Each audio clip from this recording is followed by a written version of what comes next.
Bonjour à tous et bienvenue dans cette troisième capsule vidéo sur la notion du théorème de Thalès. Alors aujourd'hui nous allons voir deux configurations où nous pourrons appliquer le théorème. Première configuration, celle qu'on appelle des triangles imbriqués. Puis nous verrons la configuration appelée la configuration papillon.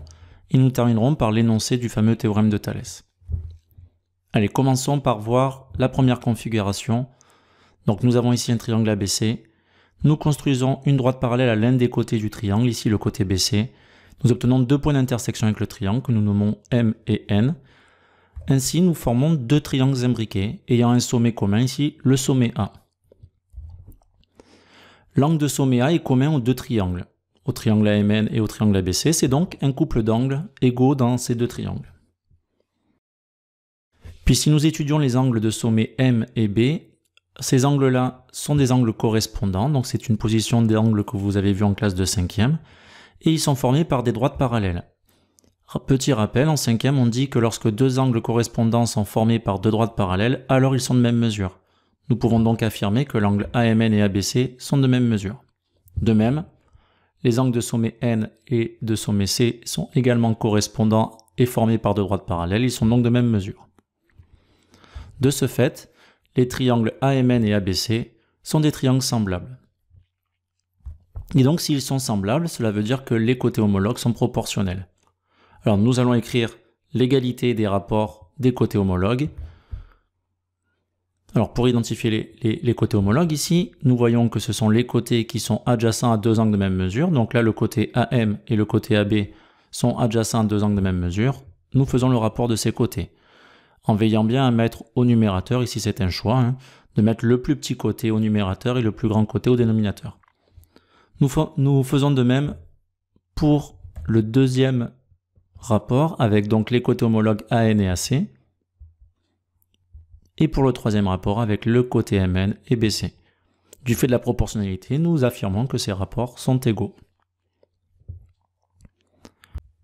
Allez, voyons désormais la deuxième configuration, la configuration dite papillon. Nous allons faire la symétrie centrale du triangle AMN par rapport au point A, et nous obtenons un deuxième triangle AM'N', qui est donc le symétrique du triangle AMN par rapport au point A. Du fait de la conservation des mesures d'angle et du parallélisme des droites, nous pouvons affirmer que tous ces triangles sont semblables d'une part, et d'autre part que les droites M'N', Mn et BC sont toutes parallèles. Nous supprimons le triangle AMN et nous avons donc cette fameuse configuration papillon. Nous disions donc que les triangles ABC A''n' sont semblables, ce qui veut dire que les mesures des côtés homologues sont proportionnelles et nous pouvons donc écrire l'égalité des rapports des côtés homologues. De même que précédemment, nous identifions les côtés homologues comme étant les côtés étant adjacents à deux couples d'angles de même mesure. Ici, A'M' et AB sont des côtés homologues, nous choisissons de mettre au numérateur le plus petit des deux côtés.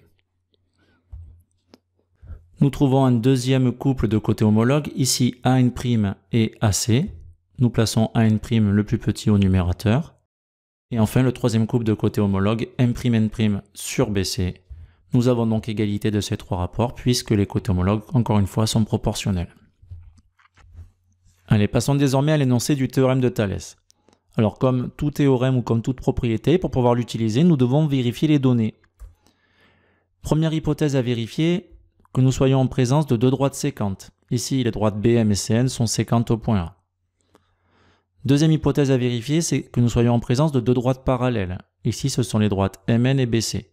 Sous ces deux conditions, nous pouvons affirmer que les deux triangles imbriqués sont semblables. En effet, ils possèdent trois couples d'angles de même mesure.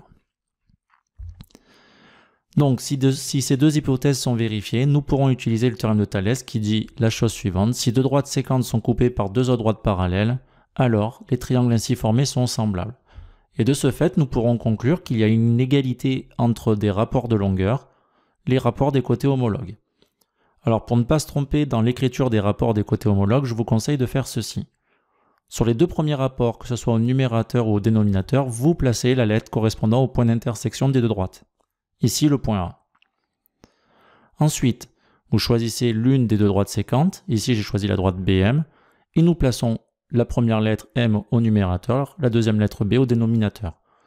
Ici, nous avons fait le choix de mettre les côtés correspondant au plus petit triangle au numérateur et les côtés correspondant au plus grand triangle au dénominateur. Nous devons faire de même pour les deux autres rapports. Alors, allons sur la deuxième droite séquente, la droite CN. Nous plaçons la lettre N au numérateur, la lettre C au dénominateur. Nous avons bien AN, le plus petit côté, au numérateur et AC, le plus grand côté, au dénominateur. Pour le troisième rapport de longueur, nous faisons en sorte d'effacer mentalement la lettre commune, la lettre A, sur les deux premiers rapports. Il reste alors les lettres MN et BC que nous écrivons sur le troisième rapport. C'est le troisième rapport des côtés homologues. Voilà, nous venons d'écrire l'égalité des trois rapports des côtés homologues. Nous avons donc terminé d'écrire le fameux théorème de Thalès. Voilà, cette capsule sur le théorème de Thalès est à présent terminée. Tu connais désormais l'énoncé du fameux théorème de Thalès. Si tu as la moindre question, n'hésite pas à la déposer en commentaire. Et quant à moi, je te dis à très vite pour de nouvelles capsules sur le théorème de Thalès.